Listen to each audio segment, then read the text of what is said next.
before I start, because what we're going to be discussing is how we as a community were able to reduce what we consider toxic emissions that was coming into our air that we were breathing.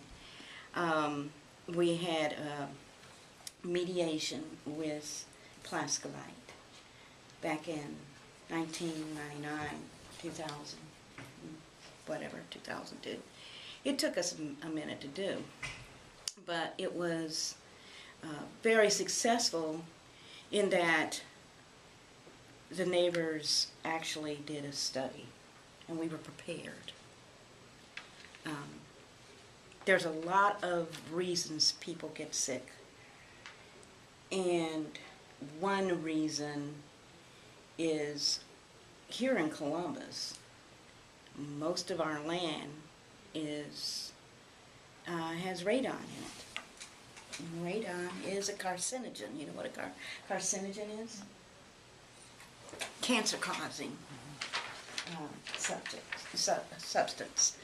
So you need to understand that there are a whole slew of things in our air that we breathe, in the ground that we walk on, in our basements, that can cause or contribute to diseases that we suffer from.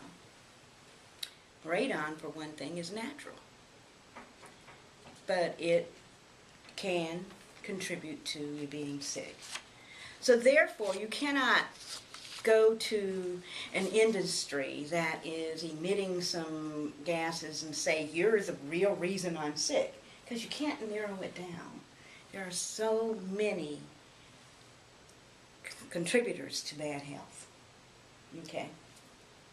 So therefore, what you want to do is try and reduce the risk of getting sick. And that was our goal. We did our history research. Many of us from the neighborhood went to Linden McKinley. So we knew how to do research. We knew science. We took chemistry here at Linden McKinley. I went to Linden McKinley. And so we had excellent teachers that taught us. And we went to college. Some of us didn't. But still we knew from our high school education and the fact that our generation fought the civil rights battle. And my dad, the Reverend Arthur Alvin Zebbs, was a civil rights leader. He was the director of the Congress of Racial Equality, which was called CORE, and many of my classmates from Linden McKinley were in CORE.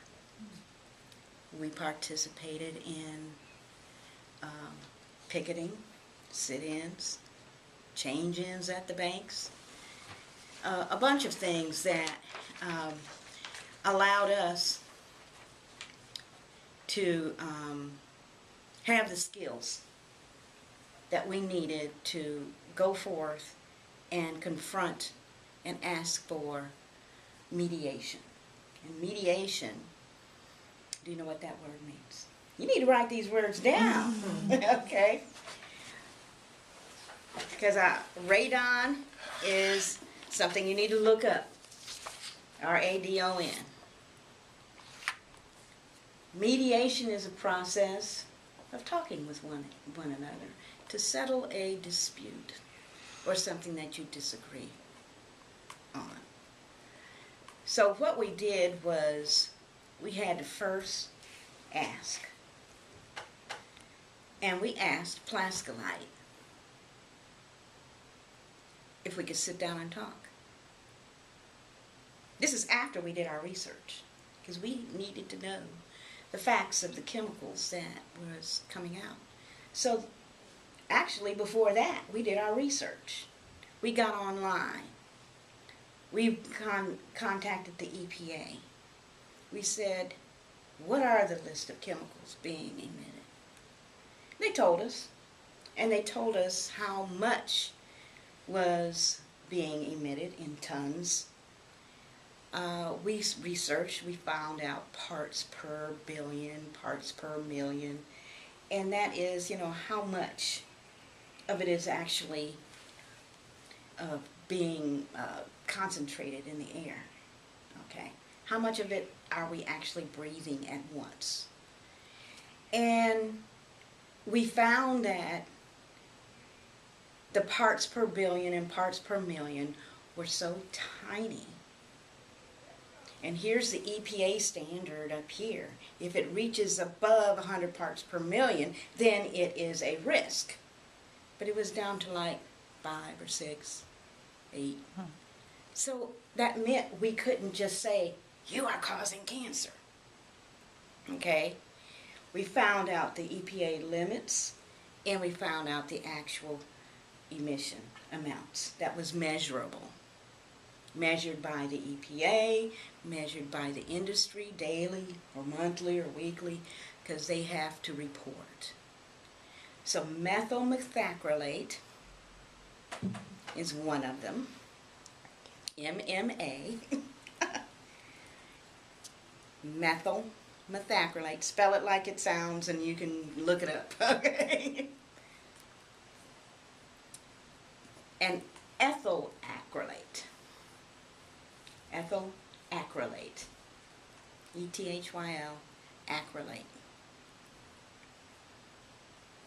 So the EPA told us what type of chemicals they were monitoring from plascolite. We did our research. We even found out from our research that there has been scientific studies on rats. So we got the study results. And the study results indicated that they were harmful if inhaled in large doses. But our question was, and this is a short-term effect for the rats, but our question was, is there a study of harmful effects long-term in small doses? There was no study. But we live there. So we said, we're the study. So we did a survey, a physical survey of our neighbors.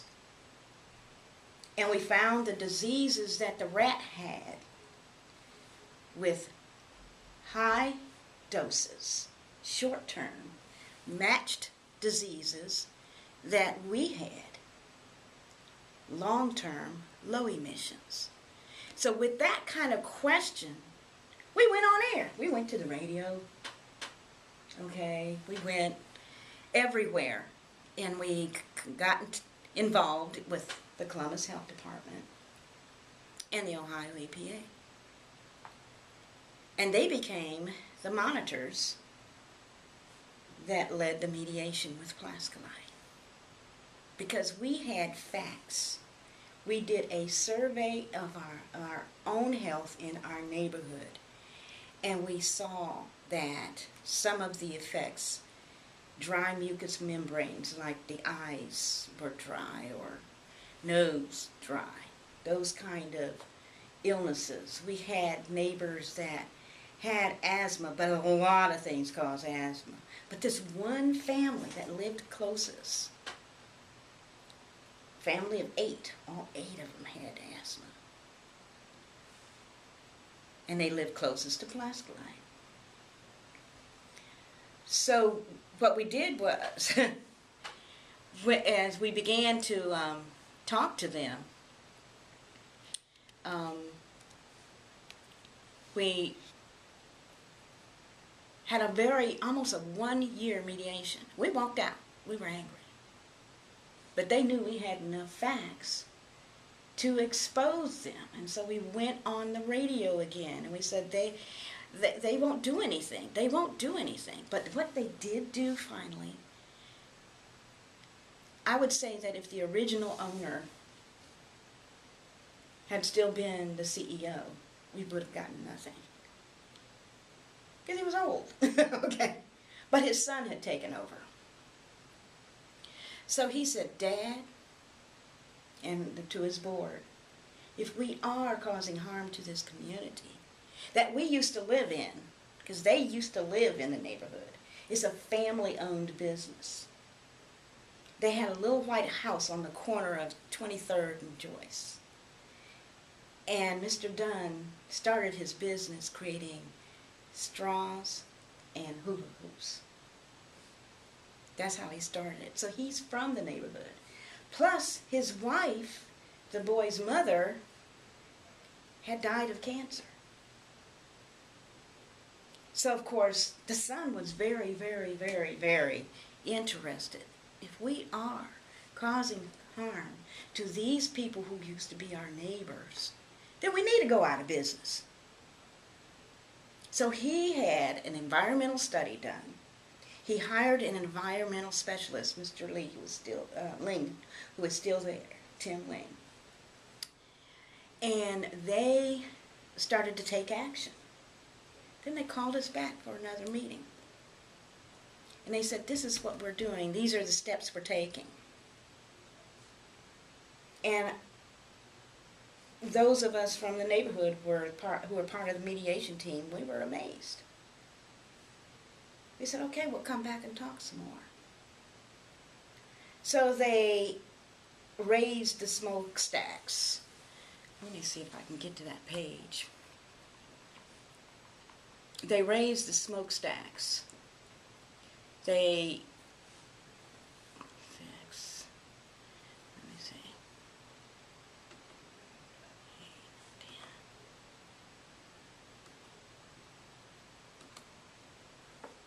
10. Yeah. They raised the smokestacks. Now I wish you could see this one, this particular one. How can I increase the zoom? I can zoom it up, can't I? This. Yeah. Mm-hmm.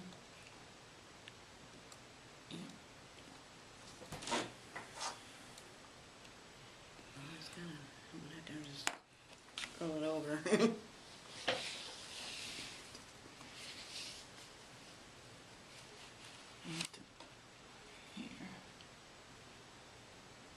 You want it back there? Yeah, go on. Yeah, go further so you can center it. That's good. Okay. Then we'll scroll down.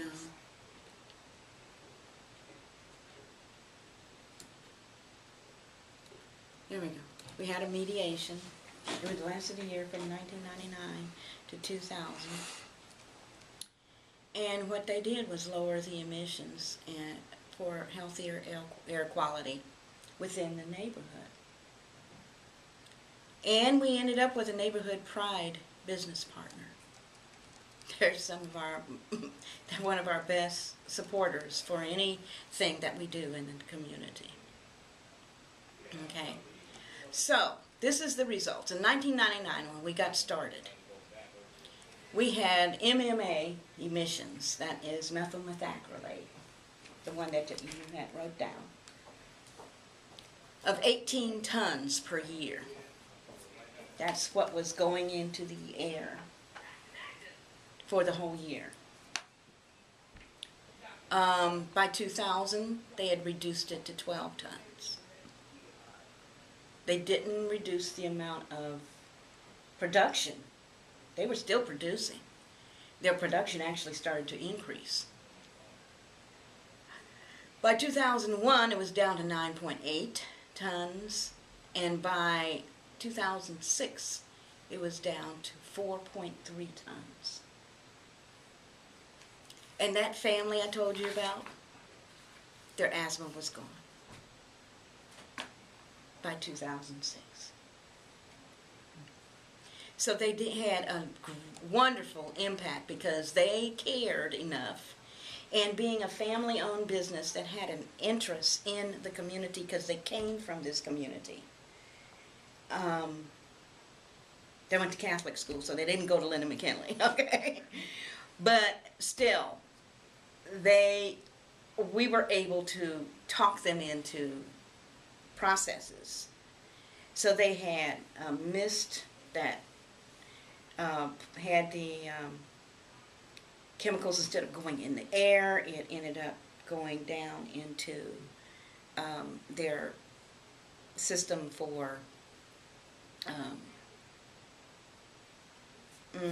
not the sewage system. It didn't go into our sewage system, but you know. But we found out also that the greatest amount of emissions was when the trucks came in to bring the chemicals, because they had this little hose that went from the truck to their silos that held the chemicals, and of course there was leaks. Well, methacrylate is so stinky, let's put it that way, that 1 teaspoon can stink up 2 miles of radius. That's how strong it is. So the little drips and drips and drips from just connecting the hose to the silo was causing the place to stink up real bad. So they changed their schedule. The trucks come in at 2 or 3 in the morning when people aren't out there. And they also repaired places where there was some leaks. So they used all kinds of things to eliminate the chemicals, and they called them odors, okay? Just to be politically correct, they called them odors. But we were just amazed that that family no longer had asthma after the reductions. And Tim Ling is still there. I think he might be coming for interview too, because Plascolite's coming. Paul Washington is head of Human Resources. And Mark Grinley is head of Operations. And Jim Dunn, D-U-N-N, is the CEO. And they were the ones at the table with mediations, and they're all still there. And we have a good rapport with them. Yes, you can still smell it once in a while when it's foggy and the air is low, you know, things like that where it can't get up. But they raise the smokestacks so that it goes higher and it won't come down onto the community. They put carbon filters in, so that filters it out and it doesn't even get up into the air. They used some sprays and other things that that kept the chemicals from going into the air. So all of those efforts were positive efforts. And also they started, now let me tell you, the thing that they manufacture is acrylic, clear glass looking plastics. So when you watch the NBA playing basketball and their basketball hoops and the backboard, that's from Plascolite. The clear glass looking backboards. Okay, that's from Plascolite. Non-breakable, you know. But now they develop mirrors. So they have new things going on. So, you know, we were really happy with those results. Now you have some questions, right? Yes, ma'am. Please tell us a little bit about yourself. Oh, I think I do.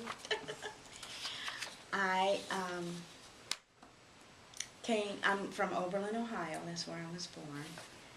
And I moved here when I was 12. My dad was a Methodist minister, so we moved here. And so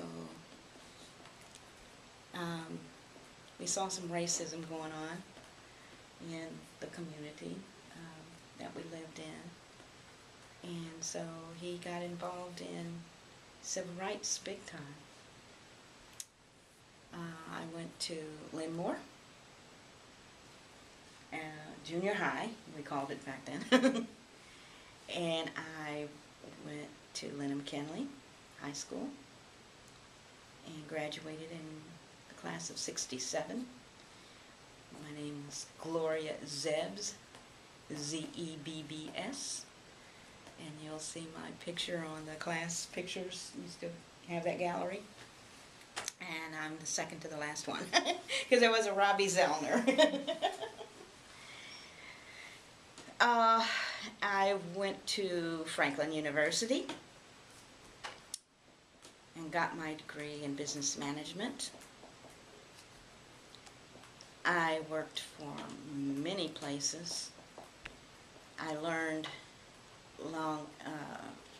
I worked for the Bank Ohio, well, Ohio National Bank back then, and it is now PNC. Worked there for several years, and being a black female, I had two things against me. I was a black person and I was female. And being the daughter of a Methodist preacher, I wasn't afraid to move on. So I learned that if you hit that glass ceiling, if you can't move up, move out. So I would go from job to job after 3 or 5 years. And so I started out in the banks and finances. I worked at Merrill Lynch as a registered sales assistant, so I was able to sell stocks, and I knew all of that. I took my Series 7, which is a day-long exam up at the Federal Reserve in Cleveland, and passed it. So I could have been a broker, but I was a black female. So, of course, and I didn't know rich people. so I moved on, and I worked with savings and loans, insurance companies, and then I ended up with the State of Ohio job, the Office of Collective Bargaining, where collective bargaining means you're mediating and bargaining with the unions. So I actually typed up all 5 of the original union contracts for the State of Ohio employees. And then I moved on to teaching. Okay. I began to teach computer classes. Word Perfect back then. I moved on to Word and Excel and PowerPoint, Access. And I was at these proprietary schools as a teacher. And then I went back and worked for the state again, but this time was the Department of Insurance. And because of my computer skills, they had me handle all the PCs. That became very stressful and the longest place I've worked. And I couldn't take it anymore. I got ill, and because I started out with 25 PCs to support, ended up with 250, and I was the one and only PC support person. I did all the installations, configurations, purchasing, and training and user support. I had to do it all, and I had to write my own training materials. But because of that experience, I was able to go back into teaching again because they needed the people who were part of this user support group to come up with a curriculum to teach this stuff finally at Ohio State and Columbus State and all like that. So I got a job with, really a job, I was a contractor. I just went ahead and started my own business. And so I had my own business for 20 years, working out of my own, and doing contracting for teaching, and did people's taxes, stuff like that. And I was able to support myself, and so that was me. I was very involved in community work, and I am North Central Area Commissioner at Large and President of my Civic Association. What was Linden like when you were younger? It was nice, but it was segregated. Over there where I live now, off of Joyce, our deeds said, do not sell to Negroes, Mexicans, or Indians. It was very segregated. We couldn't buy those homes. My dad sat in for 24 hours at the state capitol to try and get legislation passed for fair housing. It never passed in Ohio. It passed on the federal level. So now when you go to buy a house, you get a title. If you ask for the deed, they have to cross all of that illegal language out of your deed before they can give it to you. So Linden was a nice place to grow up.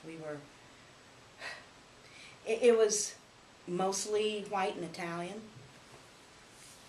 But when I went to Linden McKinley in '67, more and more black people were moving that way into the Linden area. And there was white flight. So the white people were selling their houses and moving out, and the blacks were moving in. And it was also after the Vietnam War. So we had money. We had money and we were able to buy the homes. And you see something that, a question that sticks out to you, you can skip around if you like. Yeah, go ahead. So you can go, it's up to you, because you have a lot. You can go to the middle if you want. It's up to you. Okay. Did I answer multiple questions? Okay, I'm gonna sit back. What was the community like before Pastor? I think I said it right. Pascal. Yeah, you said it right. Plascolite apparently was always there as a little white house. And then they got bigger and we didn't realize it. But we had horses. Some of the kids got to ride horses and stuff. So it was kind of quiet. There was lots of trees, lots of grass. And some old houses that had outhouses on that street. And there's a few that still have. About 3 of them left across the street in Plascolite. What encouraged you to petition against Pascal? It was the health of my neighbors. I loved them. I kind of like grew up with them. Our kids grew up.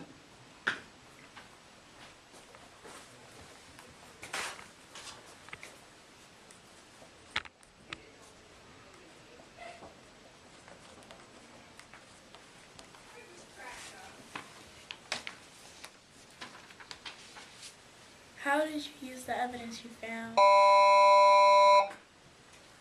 And how did you inform people about what was happening? Well, we took the evidence to the Columbus Health Department, and the Columbus Health Department contacted Plascolite and scheduled mediation. So we had the evidence etched in stone practically, yeah. And we also went to the radio. We went on air.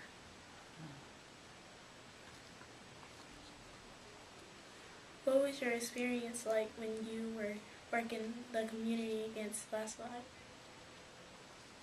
At times it was stressful because we didn't know if we could get anywhere with it. But also it was rewarding because it brought us together. Our committee worked hard in my living room and at the school gym where we met. We worked hard because we divvied up the research. We didn't depend on one person. What have you done to help the pollution problems currently? Plascolite meets with us quarterly in our Civic Association meeting to keep us abreast with the statistics. So we maintain communication and follow-up. That was part of their agreement that they would continue to keep us posted. What do you envision for the future of the Linden community? I think that the community at large, because we're talking greater Linden, we're on the upswing with the new constructions, with renovations, and I think that Linden McKinley itself can be a place where we can heal, because a lot of damage has occurred with the fact that our home ownership rate is so low. And so a lot of people move in and out and in and out and in and out, and there's no stability.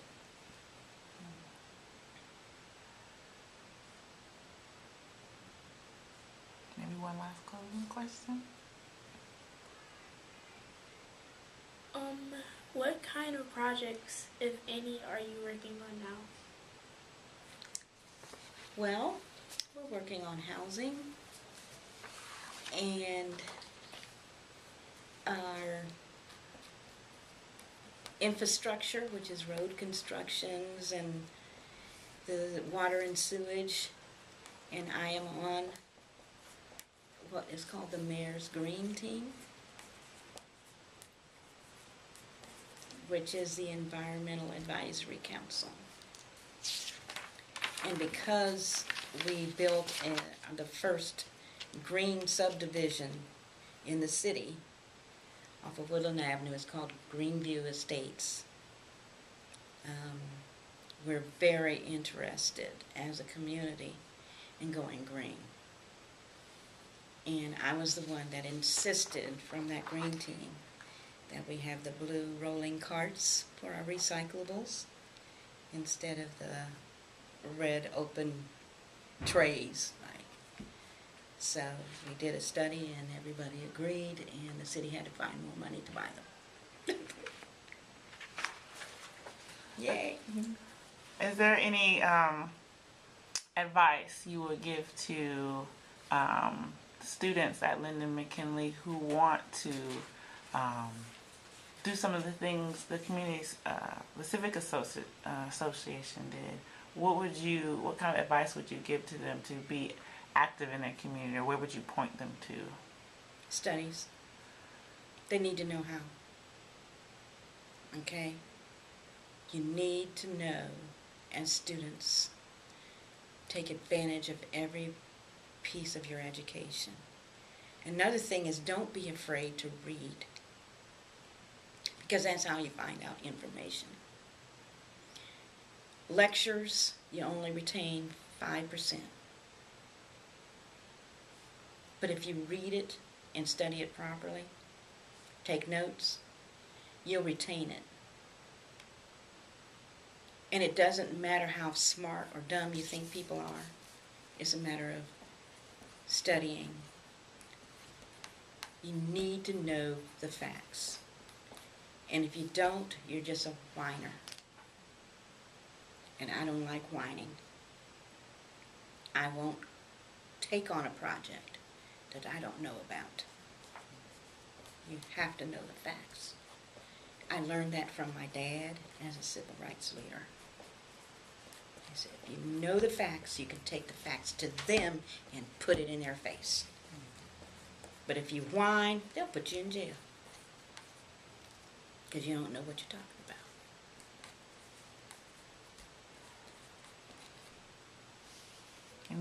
Anything else? What is the meditation for the Glasolite MMA emissions for this year? What is the what? What is the meditation? I think I'm saying it right. Mediation for the Glasolite MMA emissions for this year. We're not mediating anymore. We're getting reports. Oh. Okay. Mediating is the process of discussions on disagreements so that you can come to an agreement and understanding each other. We had very good mediators, and that was from the health department and from the EPA. We had 2 mediators at the table. A black man from the health department and a white woman from the EPA. And we had a process for mediation. We had no arguing over the table. We had to respect each other even though we did not agree. We had to understand that even though you don't think they're right, you have to respect that that's what they believe. And so mediation is an important process that you must learn in everything you do. And the City of Columbus provides free mediation services for anything. For youth who have disputes, for husbands and wives that have disputes. You just need to find those resources and learn about how to mediate. Ms. Donna, do you have any questions? Oh, I think Miss Gloria has done a wonderful job of covering everything, and I think you asked the critical one, what advice do you have for students? Because I think sometimes our young people don't realize they can make a difference in our neighborhood and what that involves. So I think you've shared that. Well, number one was study. Number two is make sure you vote. Because to tell you the truth, if you don't vote, even if your candidate loses, you don't have a leg to stand on. You're just a whiner. And there's a difference between taking action and being a whiner. So you need to vote, and you need to know who you're voting for and what you're voting for. And sometimes, especially with the campaigns that we are having going on now, don't listen to the campaign language. Know who you're voting for. They attend community meetings. Ask them questions. Go there and get to know them. Thank you so much for coming in. Just want to make sure that any other lasting questions or clarification you might want. All right. Thank you, Ms. Anderson. You're You are welcome to come back anytime. Oh yeah, I went here.